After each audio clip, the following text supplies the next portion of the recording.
Hello friends previous lecture में हमने संवैधानिक संशोधन के कुछ प्रावधान देखे थे और कुछ प्रावधान बचे हुए थे। जैसा कि मैंने आपसे बताया था कि इसमें 2 से 3 लेक्चर लग सकते हैं, तो यह इसका दूसरा लेक्चर है।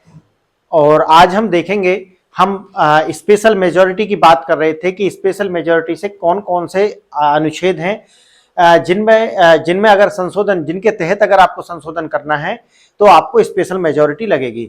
अब स्पेशल मेजॉरिटी, जैसा कि मैंने आपको बताया था कि तो जब हम नॉर्मल बात करते हैं तो हम 368 की बात करते हैं, लेकिन अगर हम बारीकाई से अगर संविधान को पढ़ते हैं तो कुछ ऐसे अनुच्छेद हैं, अगर आप उनके द्वारा संशोधन करते हैं तो फिर आपको स्पेशल मेजॉरिटी की आवश्यकता पड़ेगी। तो ये मैंने 4 तरीका की आपको बताई थी कि 4 तरीका की स्पेशल मेजॉरिटी होती है।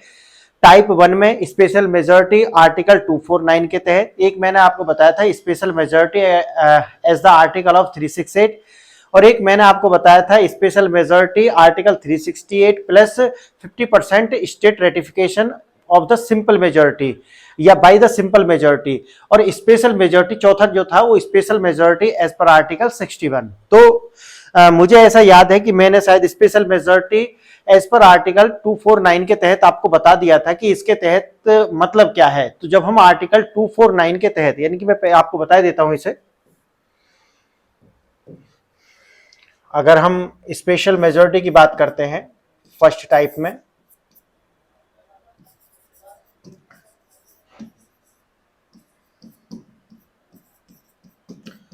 स्पेशल मेजॉरिटी एज आर्टिकल 249, तो आर्टिकल 249 के तहत जब हम करते हैं स्पेशल मेजॉरिटी तो हम वहां पर बात करते हैं 2/3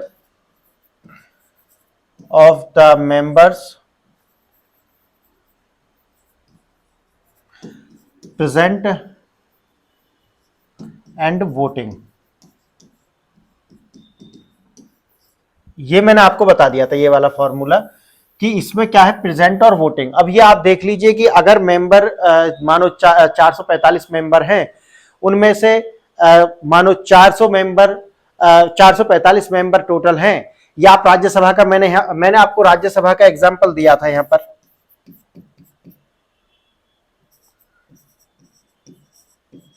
राज्यसभा का मैंने आपको एग्जांपल दिया था कि 245 मेंबर यानी कि 245 मेंबर्स इसमें हैं,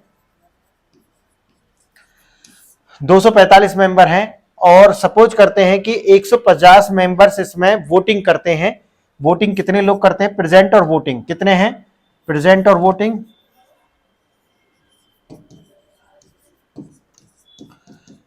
वो है 150। अगर 150 लोग प्रेजेंट हैं और वोटिंग करते हैं तो अब बिल को पास होने के लिए कितना चाहिए, 150, और जैसा कि मैंने आपको बताया 2/3 इसका, तो 2/3 इसका निकालेंगे आप, कितना आ जाएगा 50, यानी कि 100, यानी कि 100 प्लस 1, मैंने बताया 250 प्लस 1, तो 101 लोग, जो 101 मेंबर हैं, अगर वो इस पे यस बोलते हैं तो ये बिल हो जाएगा पास। यही बात हमारी हुई थी यहां तक, तो मैंने आपको बता दिया था। और मैं आपको ये भी बता करके चल रहा था इसी के साथ साथ कि ऐसे कौन से केस हैं जहां पर इस टाइप की मेजॉरिटी लगेगी। तो क्योंकि ये एक टिपिकल टॉपिक है, मैं आपको रियली बता रहा हूं, ये एक टिपिकल टॉपिक है। अगर आप इसे सरसरी नजर से पढ़ के जाएंगे कि ठीक है भाई 368 के अंदर कुछ जो, अगर 368 के तहत जो भी संवैधानिक संशोधन होंगे वहां स्पेशल मेजॉरिटी लग जाएगी, और जो इसके अलावा है वहां आधे से अधिक यानी कि 50% वाला रूल लग जाएगा। तो ये तो साधारण बात होगी, लेकिन यदि इससे प्रश्न बनता है और टिपिकल प्रश्न बनेगा, मैं उसको टैकल करने के लिए आपको बता रहा हूं यहां पर कि आपको किस तरीका से देखना। तो केस भी आपको पता होने चाहिए, आर्टिकल भी आपको पता होना चाहिए कि किस आर्टिकल के तहत क्या है। अब अगर आप, मैंने जैसा आपको बताया था कि इसमें मेजॉरिटी 249 में है, राज्यसभा अगर रिजोल्यूशन करती है कोई पास कि भाई आप स्टेट यानी पार्लियामेंट को इस बात के लिए कि भाई आप जो स्टेट के विषय हैं उन पर लॉ बनाएं, यानी कि स्टेट के जो विषय हैं उन पर लॉ बनाए, और राज्यसभा ऐसा रेजोल्यूशन पास करती है तो उसके लिए 249 के तहत हमें ये पास होगा। याद रखें आप, ये मैंने वैसे आपको बता भी दिया है लेकिन फिर मैं बता दे रहा हूं। तीन लिस्ट है हमारे संविधान में, एक है स्टेट लिस्ट, एक है यूनियन लिस्ट, और एक है दोनों की साझी यानी कि संघ सूची, राज्य सूची और संवृत्ति सूची। 3 तरीका की सूची की बात हमारे संविधान में है। तो संघ सूची पर जो है केंद्र सरकार यानी कि संघ सरकार कानून बना सकती है, राज्य सूची पर राज्य सरकार बना सकती है, और जो संवृत्ति सूची है उस पर दोनों कानून बना सकते हैं। लेकिन जैसा कि आपको पता है कि जो भी कानून सेंटर बनाएगा संवृत्ति सूची पर वही प्रिवेल करेगा, यानी कि वही मान्य होगा। एक कानून मानो दो कानून है, दोनों ने बनाए, एक ही कानून दोनों ने बनाया, यानी कि स्टेट ने भी बनाया और सेंटर ने भी बनाया। लेकिन अगर ये बात आती है कि किसका कानून मान्य है, तो वो मान्य होगा हमेशा सेंटर का, ये मैं आपको बता देता हूं। तो अगर स्टेट चाहते हैं तो वो राज्यसभा उसके लिए एक रिजोल्यूशन पास करेगी, तो वो रिजोल्यूशन जो पास होगा वो आर्टिकल 249 के तहत होगा, और उसमें ये 1 साल तक के लिए, कम से कम 1 साल तक के लिए, फिर उसे आगे आगे बढ़ा सकते हैं बहुत सारे, यानी कि एनी नंबर ऑफ टाइम्स, 1 साल के लिए बार बार करके उसे बढ़ा सकते हैं। 1 साल तक के लिए ये रिजोल्यूशन पास कर सकती है राज्यसभा की जो सेंटर है वो स्टेट के विषय पर भी कानून बना सकता है। ये बात आपको समझ में आ गई। तो ये है इसका तीसरा। जो दूसरा है, अब आप उसे देखेंगे। दूसरा स्पेशल मेजोरिटी में मैंने 4 बताए थे आपको, तो चारों में मैंने पहला प्रीवियस लेक्चर में आपको करा दिया था। अब मैं इसका दूसरा करा रहा हूं आपको, special majority as per article 368।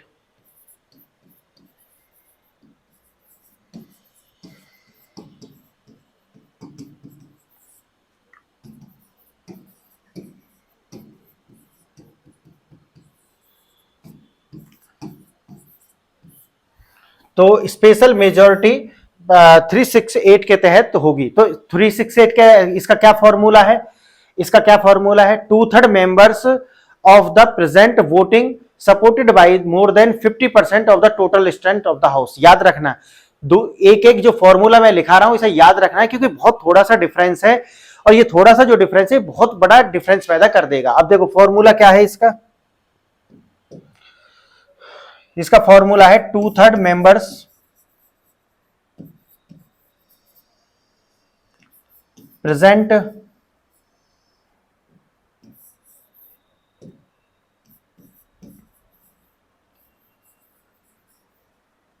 And voting. यहां तक तो वही है जो मैंने आपको बताया, 2/3 members present and voting by more then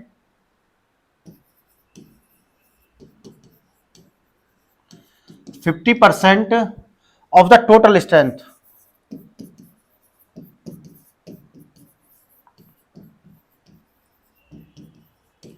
of the house. ये है फॉर्मूला। अब आप इसमें आप देखेंगे पहले वाले में इसमें क्या अंतर आया। यहां पे लिखा है कि जो भी वोटिंग करेंगे, देखो यहां पे ये लिखा हुआ है कि 2/3 of the members voting and present. ये बात तो समझ में आ गया। तो 2/3 मेंबर्स वोटिंग एंड प्रेजेंट, लेकिन by more than 50% of total है। लेकिन वो जो भी हाउस से ये पास हो रहा है उसकी टोटल का 50% से कम ना आए, यानी कि जो वोटिंग और प्रेजेंट जो वोटिंग कर रहे हैं उनका 2/3 होकर के वो 50% से कम नहीं आए total strength of the house. अब कोई सा भी आप देख सकते हैं, अगर 545 में आप देखेंगे उदाहरण के लिए,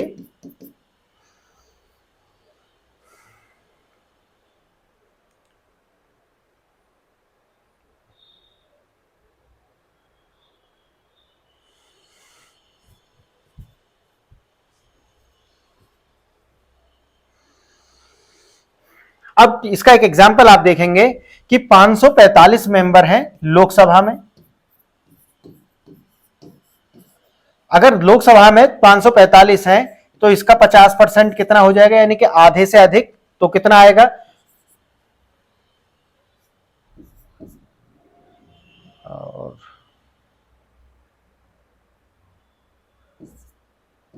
यानी कि लगभग 273 मेंबर्स। और अगर हम देखते हैं कि 245 मेंबर हैं राज्यसभा में, तो इसका कितना आ जाएगा? 245 और इसका हाफ निकालेंगे आप,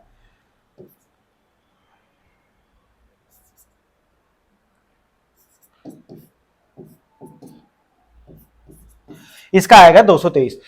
इसका मतलब है कि अगर 368 के तहत अगर आप संवैधानिक संशोधन करते हैं तो राज्यसभा में जो भी प्रेजेंट और वोटिंग करके यानी कि 2/3 उनका आए वो 273 से कम ना हो और राज्यसभा में वो 123 से कम ना हो। अगर इससे कम है तो फिर वो जो बिल है वो पास नहीं हो सकता। दोनों में याद रखना, जो प्रीवियस मैंने अभी आपको पढ़ाया है इसे आप एक बार जरूर देखें, इसके साथ मैच करके। यहां लिखा 2/3 of the members present and voting. यहां पे ये नहीं लिखा हुआ कि जो टोटल स्ट्रेंथ है उसका 50% आना चाहिए, 2/3 उसका नहीं लिखा हुआ। तो इसका मतलब है कि प्रेजेंट और वोटिंग जो भी लोग करते हैं, यहां ऐसी कोई शर्त नहीं है, तो तब भी ये बिल पास हो जाएगा। अगर 368 के अंदर तुम आते हैं, यानी कि दूसरे वाले को अगर आप देखते हैं तो वहां पे लिखा हुआ है कि मेजोरिटी का 50% होना ही चाहिए जो 2/3 निकल करके आए। अगर ये इससे कम है, मानो कोई बिल आपने पास यहां पर लेकर के आए हैं 368 के अंदर, लेकिन वहां पर जो 2/3 है टोटल, यानी कि कुछ लोग थे वो क्या करके वॉकआउट कर गए, उसके बाद में वोटिंग होती है, 2/3 मेंबर्स उसमें वोटिंग करते हैं, जो 2/3 आया है वो लोकसभा में 273 से कम आया है, तो इसका मतलब बिल पास नहीं होगा। और इसी तरीका से राज्यसभा में वो 123 से कम आता है तो भी बिल पास नहीं होगा। ये बात आपको समझ में आ गई। अब इसका जो प्रश्न जो बनेगा वो किस टाइप से बन सकता है वो भी हम देखेंगे।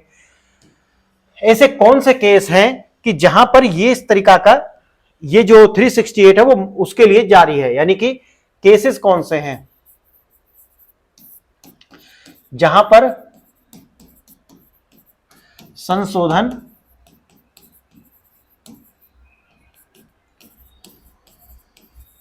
के तहत, तो वो कौन से केस है।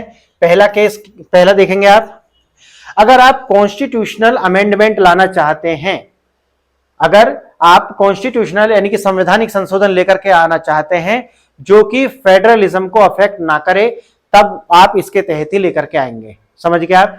To pass the constitutional amendment will that does not affect the federalism, यानी कि जो संघवाद को और संघवाद के ढांचे को इफेक्ट ना करे, अगर वो बिल आपको लेकर के आना है तो संविधान संशोधन होगा 368 के अंतर्गत, जो मैंने अभी आपको बताया उस फॉर्मूला के तहत होगा। दूसरा, अगर आप सुप्रीम कोर्ट और हाई कोर्ट के जज को हटाना चाहते हैं तब भी इसी के तहत होगा, यानी कि रिमूवल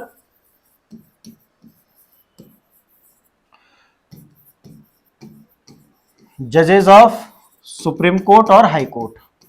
बोलिए, यहां तक समझ में आ गया। तीसरा, अगर आप कैग और यानी कि इलेक्शन कमीशन, यानी कि चीफ इलेक्शन कमीशन को आप हटाना चाहते हैं, चीफ इलेक्शन कमिश्नर को आप हटाना चाहते हैं, तब भी आपको यही इसी के तहत हटाना पड़ेगा, यानी कि रिमूवल ऑफ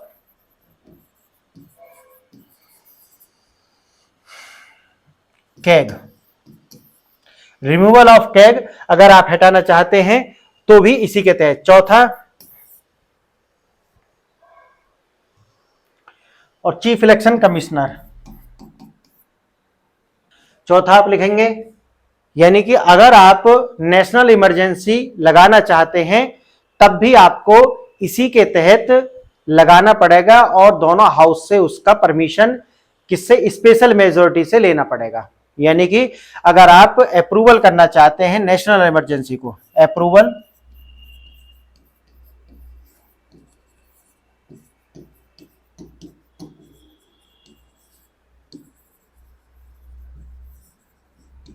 नेशनल इमरजेंसी, अब अगर आप अप्रूवल करना चाहते हैं नेशनल इमरजेंसी को तो आर्टिकल 368 के तहत दोनों हाउस से इसे, दोनों हाउस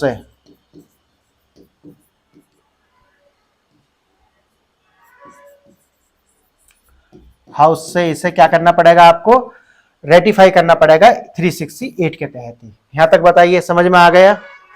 ये चौथा है, पांचवा है, जो भी आप इसे लिख लेना। पांचवा आपको लिखना है, पांचवा आ गया है,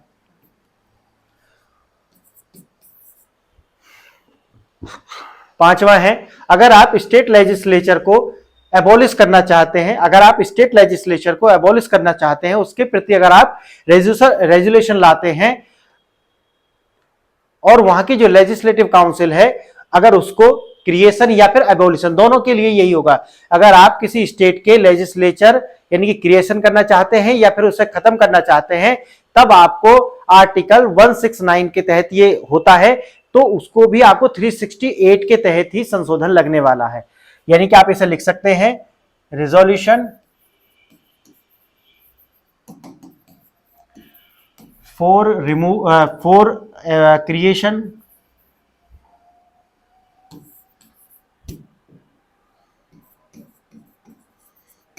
क्रिएशन और एबॉलिशन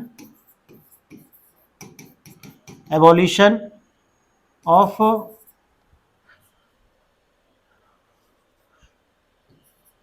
स्टेट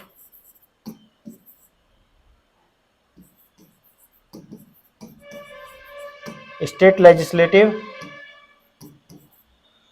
काउंसिल, और ये होगा आर्टिकल 169 में, यानी कि 169 में ऐसा प्रावधान है, और ये अगर आप ऐसा करते हैं तो आर्टिकल 368 के तहत ये संशोधन माना जाएगा। यहां तक आपको समझ में आ गया? दूसरा आपको क्लियर है ये डाउट? दूसरा डाउट क्लियर है? बोलिए, अगर क्लियर है तो हम आगे बढ़ते हैं। ठीक है, तीसरा अब आप देखेंगे, तीसरा देखेंगे, यानी कि स्पेशल मेजॉरिटी 368 के तहत प्लस स्टेट, आधे से अधिक राज्य की जो विधानसभाएं हैं वहां से उसका रेटिफिकेशन होना चाहिए, तभी संशोधन होगा। तीसरा क्या है? स्पेशल मेजॉरिटी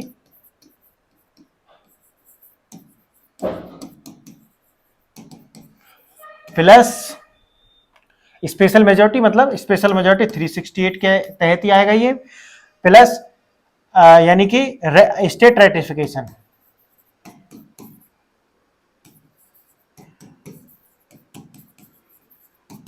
यानी कि आधे से अधिक जो राज्य की विधानसभाएं हैं वहां से भी इसको मान्यता मिलनी चाहिए, वहां से भी इसे पारित होना चाहिए, तभी ये माना जाएगा। तो ये तीसरा है। क्लियर है? इसका फॉर्मूला क्या है? इसका फॉर्मूला क्या है, ये सभी देख रहे हैं आप। इसका फॉर्मूला है 2/3 members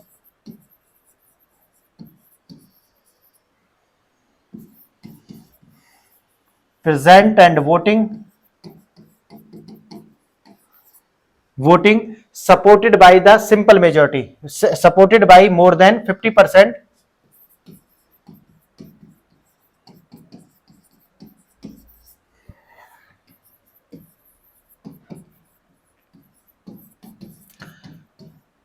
of the state legislature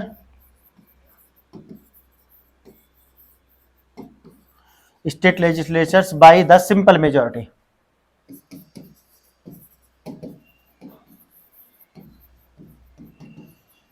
बोलिए, ये फॉर्मूला समझ आ गया आपको? ये वाला फॉर्मूला समझ में आ गया? क्योंकि मैंने पहले भी इसके विषय में बताया है आपको।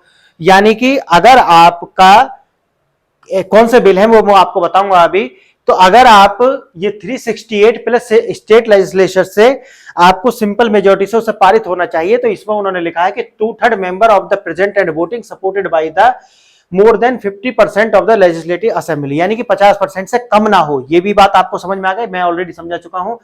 और ये जो पास होना चाहिए वो किससे होना चाहिए? स्टेट की लेजिस्लेचर्स में सिंपल मेजोरिटी से। क्लियर है ये वाली बात? अब इसमें फिर हम वही देखेंगे कि ऐसा कौन सा एक्ट है, ऐसे कौन से एक्ट आए हैं या कौन से केस हैं जहां पर इस तरीका की आवश्यकता पड़ी थी। तो एक एक्ट आया था जो आप जानते हैं, एनजेएसी, उसको बाद में जो एक बेसिक स्ट्रक्चर, जो कि मैं नेक्स्ट लेक्चर में लेकर के आऊंगा, बेसिक स्ट्रक्चर का हवाला देते हुए सुप्रीम कोर्ट ने नुल एंड वॉइड घोषित कर दिया था NJAC, national judicial appointment commission, जहां पर एक कमेटी बनाई गई थी और उसके तहत ही जो सुप्रीम कोर्ट के जस्टिस यानी कि जो वकील, जो जजेज होते हैं, उनके अपॉइंटमेंट होने थे। तो इसको बाद में जाकर के खत्म कर दिया था। तो ये एक बिल आया था, उदाहरण के लिए आप अगर आप लिखना चाहते हैं तो लिखेंगे NJAC, national judicial appointment commission, और इसको जो है 15 स्टेट्स की जो लेजिस्लेटिव असेंबलीज थी उन्होंने पारित किया था सिंपल मेजॉरिटी से। ये आप समझ में आ गया आपको?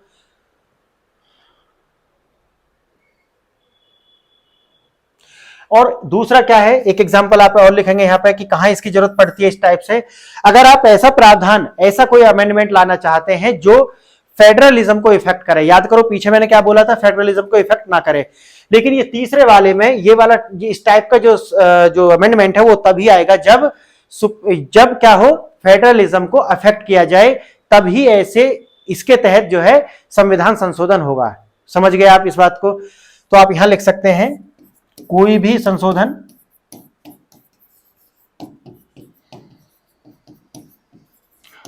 संशोधन जो संघवाद को प्रभावित करे। कोई भी ऐसा संविधान संशोधन जो क्या करे, संघवाद के ढांचे को प्रभावित करे, वो इसी के तहत होगा और इसी तरीका से हम उसको क्या करेंगे, अमेंडमेंट करेंगे। लास्ट नॉट द लीस्ट, चौथी तरीका का जो है वो स्पेशल मेजोरिटी कौन सी है वो भी आप देखेंगे। चौथा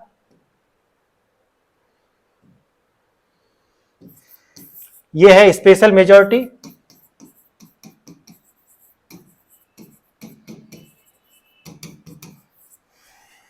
as per article 61, as per article 61। जैसे कि मैंने आपको बताया था ये सभी के पास होना चाहिए, ये सभी के पास है। ये है बेयर एक्ट, दोनों भाषा में आता है, आप हिंदी मीडियम से हैं, इंग्लिश मीडियम से हैं, जिस भी मीडियम से है उसमें मीडियम में आप ले लेंगे। आर्टिकल 61 क्या कहता है, राष्ट्रपति पर महाभियोग चलाने की प्रक्रिया। राष्ट्रपति पर महाभियोग चलाने की जो प्रक्रिया है वो इस तरीका की सिंपल मेजोरिटी में आती है जो मैं आपको बता रहा हूं। इसका फॉर्मूला क्या है वो आप देखेंगे।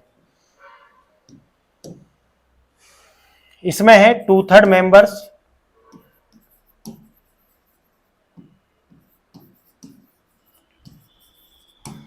Of the total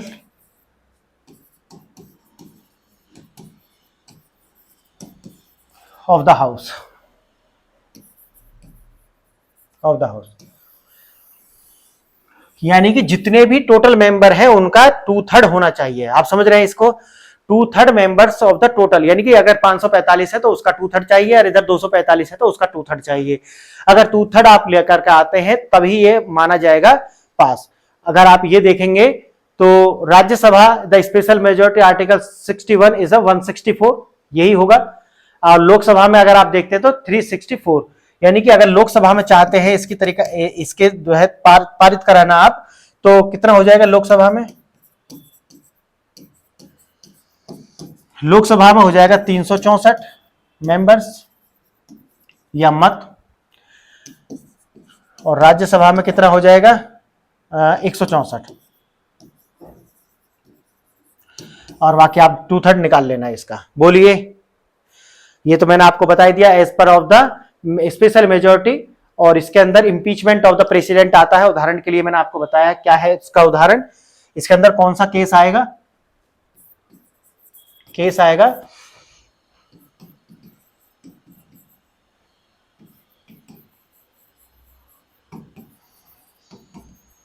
impeachment of the Indian president.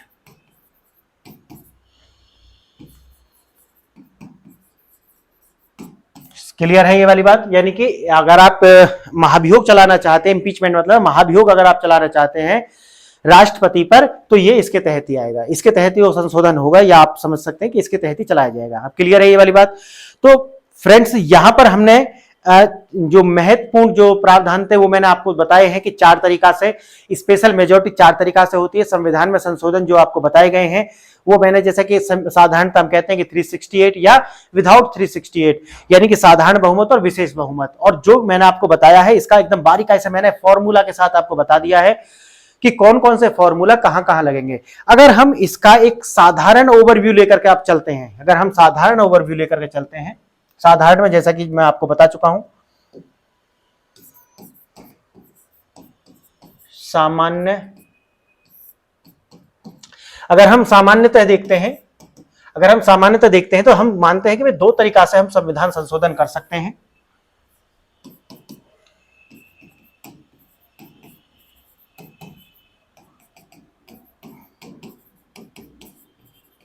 सामान्यतः संविधान संशोधन 2 प्रकार का,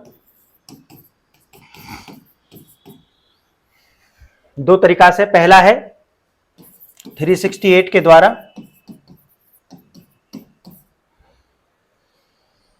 और दूसरा है 368 के अलावा।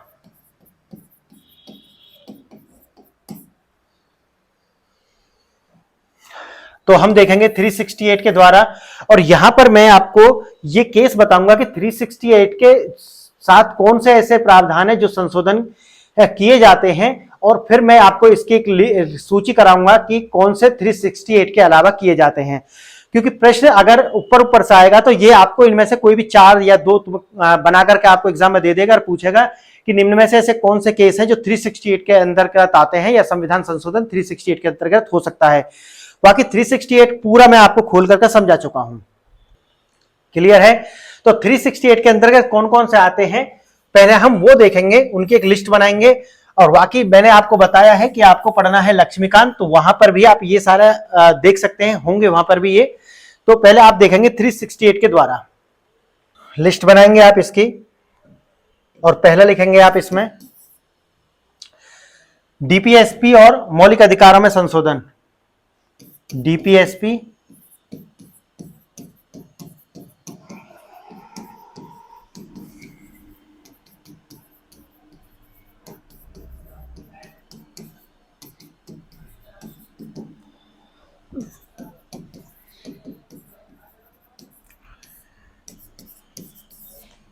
दूसरा लिखेंगे आप इसमें राष्ट्रपति के निर्वाचन और इसकी प्रक्रिया। अगर आप चाहते हैं कि राष्ट्रपति का जो निर्वाचन है और उसकी प्रक्रिया को हम बदल दें, अलग तरीका से कराना चाहें, तो फिर वो इसी के तहत संशोधन आपका होगा। लिखेंगे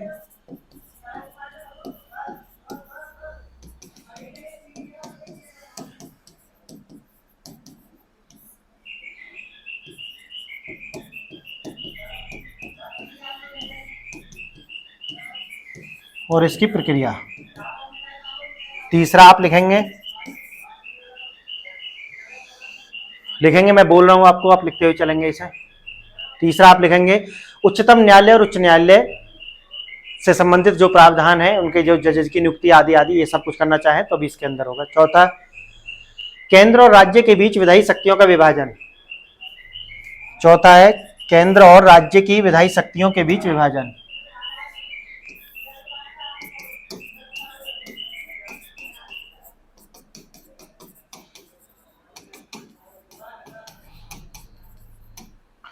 केंद्र और राज्य की विधायी शक्ति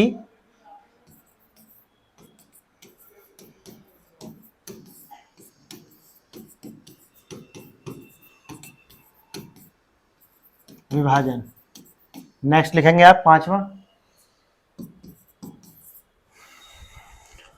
लिखेंगे आप केंद्र व राज्य की कार्यकारिणी शक्तियों का विस्तार। केंद्र व राज्य की कार्यकारिणी शक्तियों का विस्तार।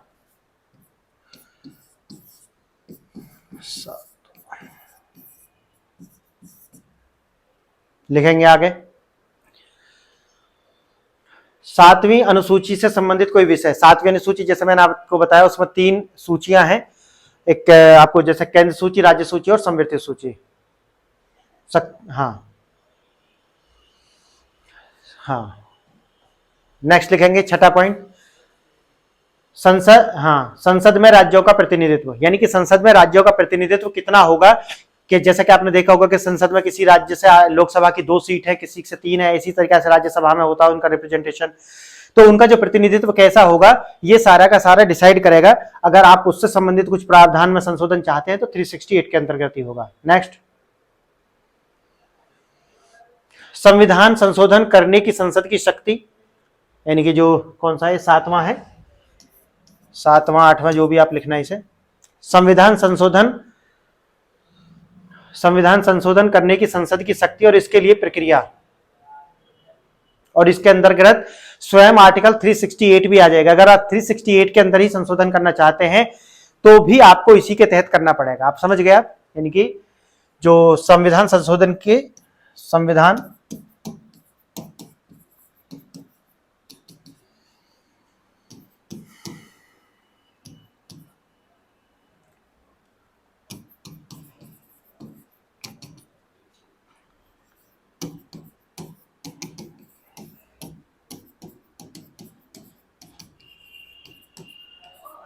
संशोधन करने की संसद की जो शक्ति है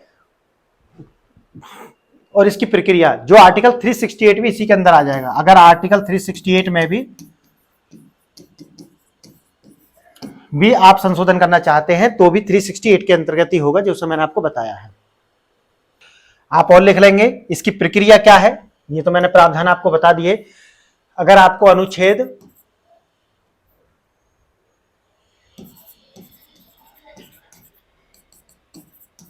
368 के तहत, अगर आपको 368 के तहत अगर संशोधन लाना है तो प्रक्रिया क्या है? पहले तो ये क्या है कि राष्ट्रपति की अनुमति की कोई आवश्यकता नहीं है, यानी कि राष्ट्रपति की पूर्व अनुमति, राष्ट्रपति की पूर्व अनुमति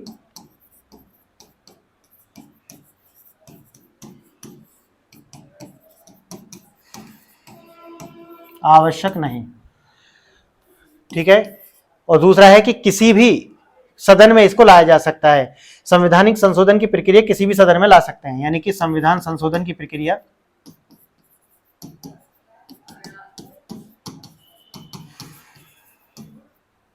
किसी भी सदन में ला सकते हैं। तो फ्रेंड्स, आज हमने 368 के तहत देख लिया है कि किस प्रकार का संशोधन है और उसके प्रक्रिया क्या है और किस तरीका से हम ला सकते हैं।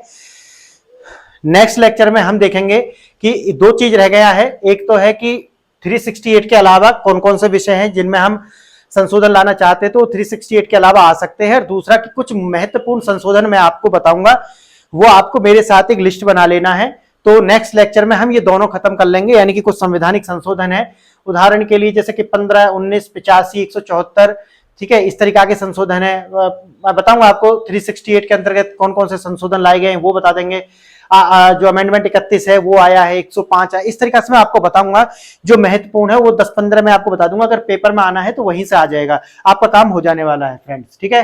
तो नेक्स्ट लेक्चर में हमारे दो विषय रह गए, तो 368 के अलावा कौन कौन से संशोधन है, 368 के अलावा 368 के अलावा कौन कौन से ऐसे विषय हैं जिनमें संशोधन हम 368 के अलावा ला सकते हैं, और दूसरा है कौन कौन से महत्वपूर्ण संशोधन है। तो ये तीन लेक्चर हैं, इसमें हम इसे समाप्त कर लेंगे। फ्रेंड्स, आपने ये लेक्चर दूसरों के साथ में शेयर करना है, जो अपने फ्रेंड्स हैं, जो चाहने वाले हैं, जो चाहने वाली हैं, उनके साथ भी शेयर करना है।